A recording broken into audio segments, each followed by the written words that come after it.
Dear students, पिछले topic में हमने कवर किया था रदरफोर्ड मॉडल। आज हम कवर करेंगे रदरफोर्ड मॉडल्स के क्या ड्रॉबैक्स थे, यानी कि लिमिटेशंस ऑफ रदरफोर्ड मॉडल।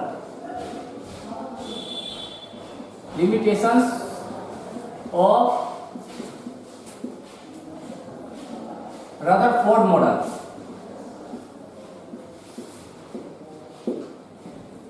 देखिए, रदरफोर्ड ने कहा था कि जो इलेक्ट्रॉन होते हैं, नेगेटिव चार्ज इलेक्ट्रॉन, वो न्यूक्लियस के चारों तरफ घूमते हैं। और क्लासिकल इलेक्ट्रोमैग्नेटिक थ्योरी कहती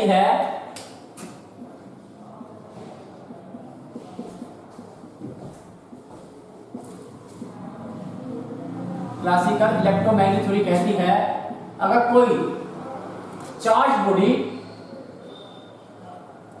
चार्ज बॉडी अपने अपोजिटली चार्ज बॉडी के चारों तरफ घूमती है तो एनर्जी का लॉस करती है, एनर्जी को एमिट करती है। अगर एनर्जी को लगातार एमिट करेगी कोई बॉडी तो धीरे धीरे क्या होगा, उसकी वेलोसिटी कम होती जाएगी और लास्ट में क्या करेगा, electron would fall into the nucleus, नाभिक में गिर जाएगा। यानी कि ये एटम की स्टेबिलिटी को एक्सप्लेन नहीं कर पाया। लेकिन दिखाते हैं इसमें, सपोज ये न्यूक्लियस है और इलेक्ट्रॉन ये मूव कर रहा है। कैसा पाथ है, स्पाइरल पाथ है और इलेक्ट्रॉन ये इस पोजीशन पर है तो समय के साथ साथ क्या होगा, इसकी वेलोसिटी कम होगी। ये एनर्जी को उत्सर्जित करेगा और एनर्जी को उत्सर्जित करेगा तो एक समय ऐसा आएगा इसकी वेलोसिटी क्या होगी, 0 हो जाएगी और ये किस में गिर जाएगा, न्यूक्लियस में गिर जाएगा। या तो ये एक्सप्लेन क्या कर पाया, स्टेबिलिटी ऑफ एटम। हम कह सकते हैं it can not explain the stability of atom। अगर कैलकुलेशन की जाए, मैथमेटिकल कैलकुलेशन की जाए तो इसको यहां गिरने में समय लगता है वो 10⁻⁸ सेकंड, जबकि ऐसा नहीं है। एटम क्या होते हैं, स्टेबल होते हैं, उनका एक स्थायित्व रहता है। दूसरी लिमिटेशन, रदरफोर्ड ये भी नहीं बताया कि जो इलेक्ट्रॉन्स हैं उनका डिस्ट्रीब्यूशन नाभिक के चारों तरफ कैसे होता है या उनकी एनर्जी कितनी होती है। यानी कि it can not explain the structure of atom and energy of the electron in A orbit. Simple हम कह सकते हैं it does not explain the structure and energy of electron. यानी कि जो इलेक्ट्रॉन नाभिक के चारों तरफ घूम रहे हैं उनकी पोजीशन क्या है, वो इलेक्ट्रॉन कहां पर हैं और उनकी एनर्जी कितनी होती है, इसको रदरफोर्ड बता नहीं पाया। और तीसरा लिमिटेशन देखिए इसकी क्या थी, ये हाइड्रोजन एटम के स्पेक्ट्रम को भी एक्सप्लेन नहीं कर पाया। जो हाइड्रोजन एटम से जो स्पेक्ट्रम मिला, line spectrum of hydrogen atoms, उसकी लाइन जो आई थी अलग अलग रीजन में, उसको भी एक्सप्लेन नहीं कर पाया था। तो इनकी कमियों को दूर करने के लिए एक नया मॉडल आया था जिसका नाम था बोहर्स मॉडल।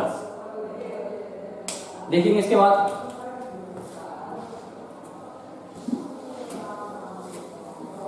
कि बोहर्स मॉडल क्या है और उसने कैसे रदरफोर्ड की कमियों को दूर किया।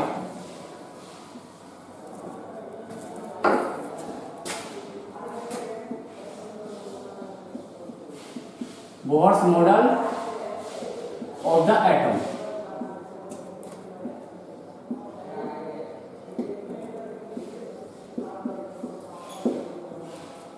तो बोहर्स मॉडल नील्स बोहर ने दिया था 1930 में। This model given by Niels Bohr in 1930 और ये मॉडल बेस्ड था प्लांक क्वांटम थ्योरी पर।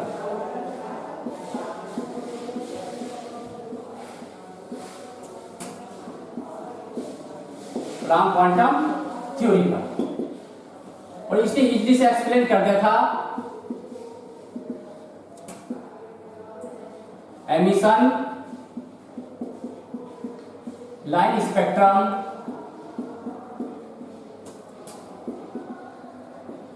Of hydrogen atom. देखिए नील्स बोर के द्वारा मॉडल दिया गया 1930 में, और ये बेस किस पर था? प्लांक क्वांटम थ्योरी पर। और इस मॉडल के द्वारा ये एक्सप्लेन किया जा सकता था कि हाइड्रोजन का स्पेक्ट्रम क्यों आता है, ये वो लाइन कैसे ऑब्जर्व हो रही है। तो इसने कुछ पोस्टुलेट दिए थे, आइए इनके पोस्टुलेट्स के बारे में डिस्कस करते हैं। स्टार्ट करेंगे पोस्टुलेट्स ऑफ बोहर मॉडल। यानी कि बोहर मॉडल में एटम्स के स्ट्रक्चर बताने के लिए कौन कौन से पोस्टुलेट दिए थे। तो पहला पोस्टुलेट है, देखिए रदरफोर्ड ने कहा था electrons revolves around the nucleus, लेकिन वो ये नहीं बता पाया कि इलेक्ट्रॉन्स कौन से ऑर्बिट में घूमता है। रदरफोर्ड का पहला पोस्टुलेट है electrons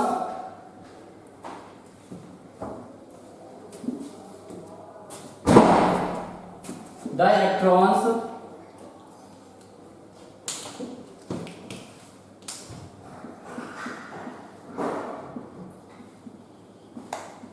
revolves around the nucleus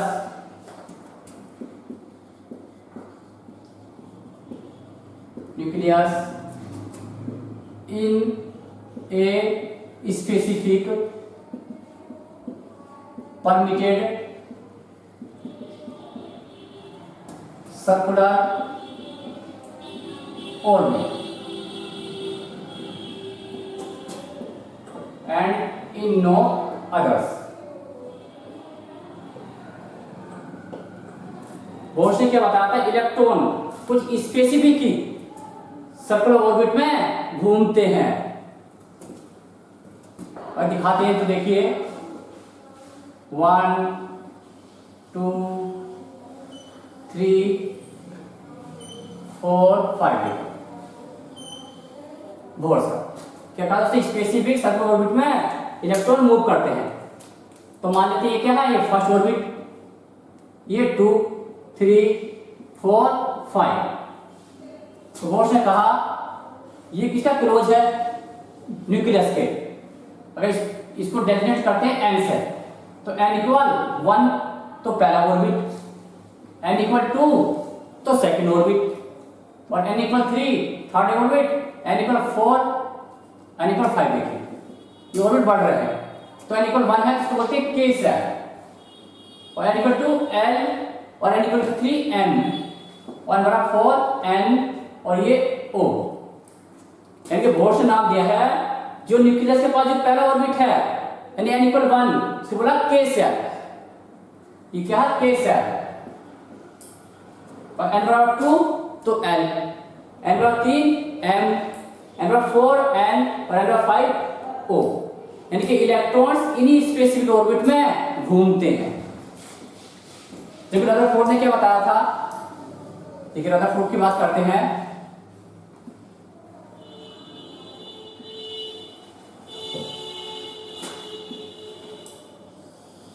ये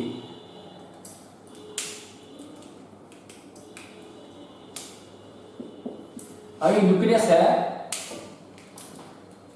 और ये इलेक्ट्रॉन को रिप्रेजेंट कर रहा है। इलेक्ट्रॉन देखिए, तो वो स्पेसिफिक ऑर्बिट को एक्सप्लेन नहीं कर पाया। रदरफोर्ड ये ऑर्बिट को नहीं बता पाया, उसने कहा खाली इलेक्ट्रॉन चारों तरफ से घूमता है। लेकिन बोर्ड ने कह दिया कि इलेक्ट्रॉन कैसे करता है? स्पेसिफिक कुछ निश्चित कक्षाओं में घूमता है, और जब निश्चित कक्षाओं में घूमता है, यानी कि भाई इन दीज ऑर्बिट, जब इलेक्ट्रॉन इन निश्चित कक्षाओं में घूमता है तो एनर्जी को एमिट नहीं करता है। While in these orbit an electron does not release, ये हम कर सकते हैं रेडिएट एनर्जी। यानी जब इलेक्ट्रॉन इन स्पेसिफिक कक्षाओं में घूमता है तो एनर्जी का लॉस नहीं करता है। और अगर इसके पास में है, ये देखिए 1 ये 2, तो ये निश्चित कक्षाओं को कहा गया है एनर्जी लेवल या फिर stationary energy level. Energy level या फिर स्टेशनरी एनर्जी लेवल,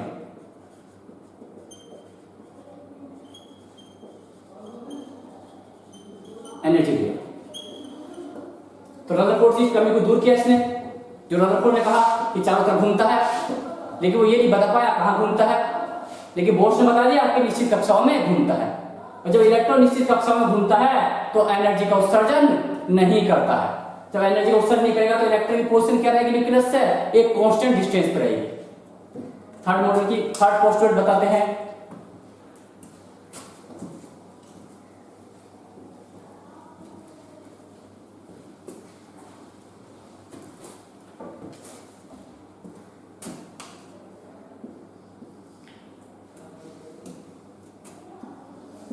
देखिए अगर न्यूक्लियस है, ये ऑर्बिट है,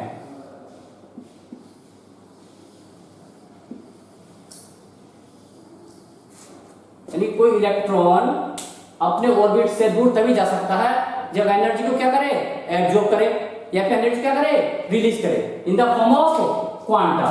ये दिखाते हैं अगर इलेक्ट्रॉन अगर इस पोजीशन पर है और अगर इस पोजीशन से इस पोजीशन में जाएगा तो क्या होगा, देखिए साफ दिख रहा है,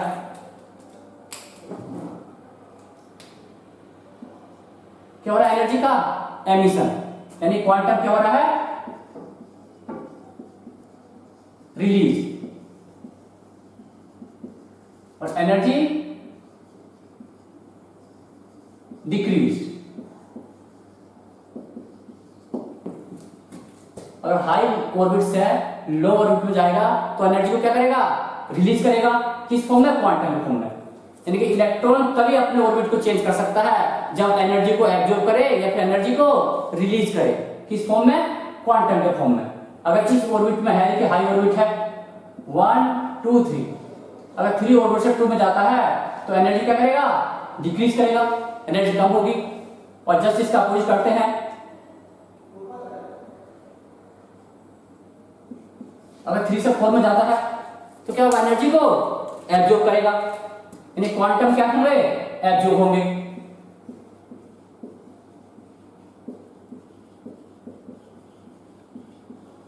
और एनर्जी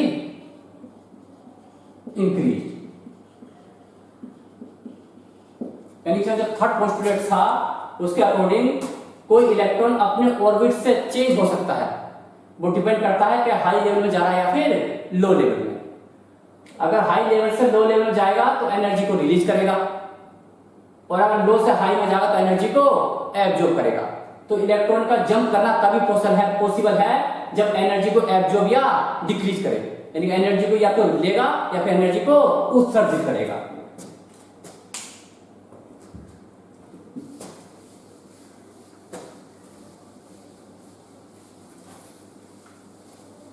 देखिए इसका फोर्थ पोस्टुलेट है, जब इलेक्ट्रॉन्स नाभिक के चारों तरफ घूम रहा है तो उसमें क्या है, एंगुलर वेलोसिटी है, और ये रोटेट कर रहा है तो इसका क्या होता है, एंगुलर मोमेंटम।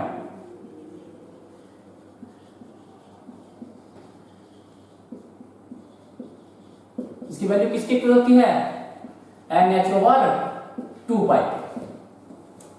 यानी फोर्थ पोस्टुलेट बताया था जो इलेक्ट्रॉन का एंगुलर मोमेंटम है उसकी वैल्यू होती है NH/2π के, जहां n क्या है, 1 2 3 4, किसके मल्टीपल में है h/2π, 1 2 3 4। इसकी वैल्यू मल्टीपल में होती है, फ्रैक्शन में नहीं होती है, 1/2 3/2 वगैरह ये नहीं होगी। एंगुलर मोमेंटम तो होते हैं mvr = NH/2π। और लीनियर मोमेंटम की बात करते हैं कि mvr कैसा है। देखिए लीनियर मोमेंटम सबको पता होगा, आपने पिछली कक्षाओं में ही पढ़ा होगा कि लीनियर मोमेंटम होता है मास इनटू वेलोसिटी, द्रव्यमान गुणा वेग। और वैसे अगर एंगुलर मोमेंटम की बात करते हैं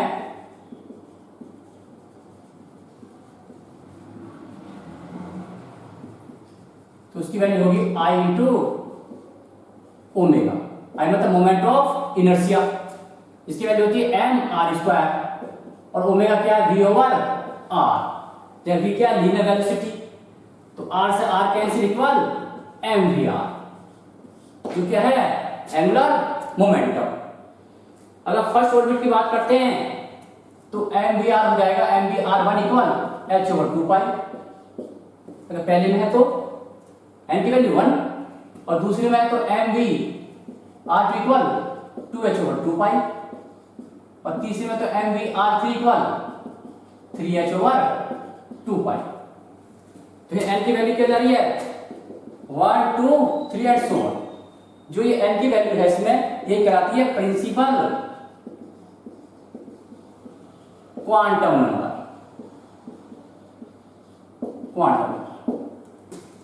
तो देखिए जो रदरफोर्ड की जो कमियां थी उसके बाद बोर्स मॉडल आया। तो बोर्स मॉडल किस पे बेस्ड था प्लांक क्वांटम थ्योरी पर और बोर्स का मॉडल अच्छे से एक्सप्लेन कर पाया रदरफोर्ड की कमियों को। उसने अपने पोस्टुलेट दिए थे। पहला पोस्टुलेट में क्या था इलेक्ट्रॉन्स नाभिक के चारों तरफ घूमता है कुछ निश्चित कक्षाओं में। जब निश्चित कक्षाओं में घूमता है तो एनर्जी का उत्सर्जन नहीं करता है और निश्चित कक्षा को नाम दिया उसने KLMN। और कहा जब इलेक्ट्रॉन नाभिक के चारों तरफ घूमता है तो उसका एक एंगुलर मोमेंटम होता है MVR जो क्या होता है H/2 के मल्टीपल इंटीग्रल होता है। अब हम अगली क्लास में ये बताएंगे कि बोर्स का मॉडल्स हाइड्रोजन एटम्स को कैसे एक्सप्लेन कर पाया था। यानी कि बोर्स मॉडल का सबसे बड़ा सक्सेसफुल यही रहा था कि इसने हाइड्रोजन के एमिशन स्पेक्ट्रम को एक्सप्लेन कर दिया था। तो नेक्स्ट क्लास में हम स्टार्ट करेंगे line emission line spectrum of hydrogen atom. Thank you.